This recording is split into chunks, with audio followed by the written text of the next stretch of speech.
Hi Bacho, and today we are going to solve question number 8 from exercise 7.2 coordinate geometry. Question number 8 says if A and B are -2 and -2 and 2 and -4, तो A के coordinate दे रखे -2 and B के दे रखे 2 -4 respectively. हमें coordinate find करने P के. अगर A P equal to 3/7 A B and P lies on the line segment A B. तो यहाँ समझ में नहीं आ रहा क्वेश्चन से, आपको यहाँ समझा देता हूँ मैं. एक लाइन सेगमेंट है ए बी जिसपे पी पॉइंट है एंड यहाँ दे दिया है कि जो ए पी है वो 3/7 ए बी है, यानी कि जो ए पी है वो 3/7 पार्ट है ए बी लाइन का. ठीक है, तो यानी कि टोटल पार्ट कितने हैं 7, जिसमें से 3 पार्ट है हमारे तीसरा पार्ट है तीसरा पार्ट है वो हमारा ए पी है. तो बचे हुए पार्ट कितने होंगे, 4 पार्ट होंगे. ठीक है, तो यानी कि 4 पार्ट्स होंगे. 3 पार्ट्स ए पी में है तो 4 पार्ट्स बी पी में होंगे. टोटल पार्ट कितने 7 है इसमें, इसका मतलब ये है. ठीक है, तो हमें बताना है कि पी के कोऑर्डिनेट क्या होंगे. तो उसके लिए आपको क्या करना होगा, आपको यहाँ सॉल्व करना होगा. वो कैसे करना होगा, पहले आपको रेशियो निकालना होगा. रेशियो एग्जैक्टली है क्या, पी पॉइंट जो है ए बी का किस रेशियो में डिवाइड कर रहा है ये निकालना होगा. तो इसके लिए जैसे कि हमें पता है कि जो ए बी है वो हमारा ए पी क्या है, A P plus B P है. ए बी इक्वल टू क्या है, A P plus B P है, जिसमें से ए बी क्या होगा, बेसिकली हमारा एक पूरा एक पार्ट है तो इसको 1 बोलेंगे. एंड जो ए पी होगा वो क्या होगा, ए पी हमारा दे रखा है 3 में. ठीक है, तो या फिर हम ए पी जो होगा वो हमारा कितना दे रखा है 3/7, या ए बी को ए बी रहने देते हैं अभी. तो ये हमारा ए पी हमारा है 3/7 A B and plus B P. अब बी पी निकालने के लिए आपको सिंपली क्या करना होगा, इसको लेफ्ट साइड में देना होगा. तो A B equal to A B minus 3/7 A B, इसको मैंने लेफ्ट साइड भेज दिया, इक्वल टू बी पी हुआ. तो ये कितना हो जाएगा हमारा 7 A B plus minus 3 A B upon में 7, ये हो गया इक्वल टू पी पी. ये कितना आ गया हमारा 4/7 A B equal to B P आ गया.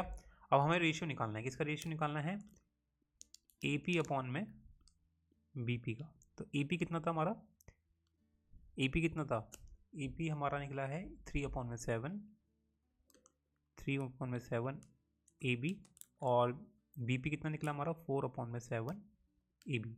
तो ए बी से ए बी कट जाएगा, 7 से 7 कटेगा, बचेगा क्या हमारे पास 3/4 विच इज़ 3:4 ये होगा. तो यानी कि हमारा जो रेशियो है वो क्या है 3:4 रेशियो, यानी कि जो पी पॉइंट है हमारा 3:4 रेशियो में डिवाइड कर रहा है. इसके कोऑर्डिनेट कितने हैं -2 एंड इसके कितने हैं 2 एंड माइनस का 4. तो पॉइंट की कोऑर्डिनेट कैसे निकालते हैं, आपको फॉर्मूला तो पता ही होगा. ठीक है, तो कोऑर्डिनेट कैसे होते हैं, तो हम लिखेंगे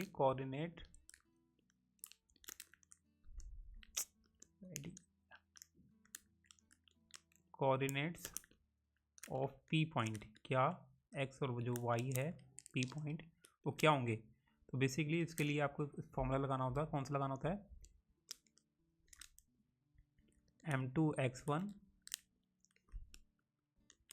m2x1 plus m1x2 divided by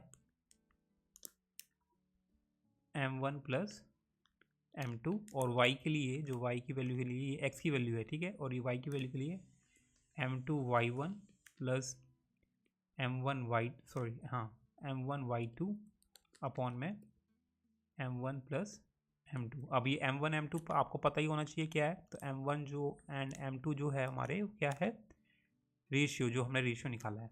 ठीक है, तो ये रेशियो होता है.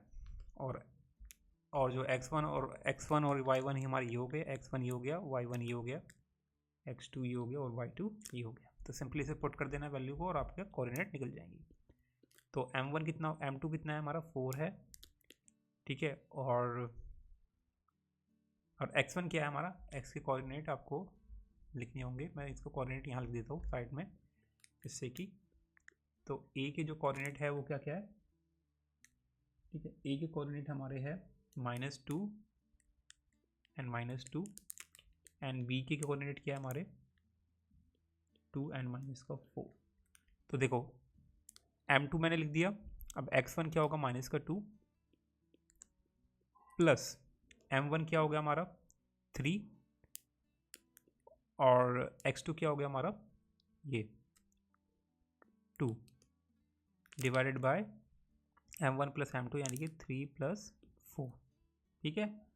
और यहाँ y के लिए m2 क्या हो गया हमारा y 4 हो गया एंड y1 क्या होगा हमारा y1 ये होगा -2।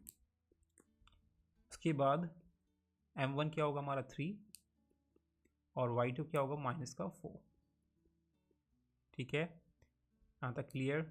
और divided by m1 plus m2 यानी कि रेशियो को ऐड कर देंगे 3 + 4। तो सिंपली गाइस हमारा आ जाएगा, मल्टीप्लाई करेंगे इसे -8 plus 6 divided by 7 -8 -12 divided by 7। तो ये आ जाएगा हमारा -2/7 एंड ये हो जाएगा -20 divided by 7। Fine, so this is going to be guys are the coordinates of P point, ठीक है। तो ऐसे आपको निकालना होगा। So yeah, that's the end of the question. Subscribe for more video guys. Till then, bye bye.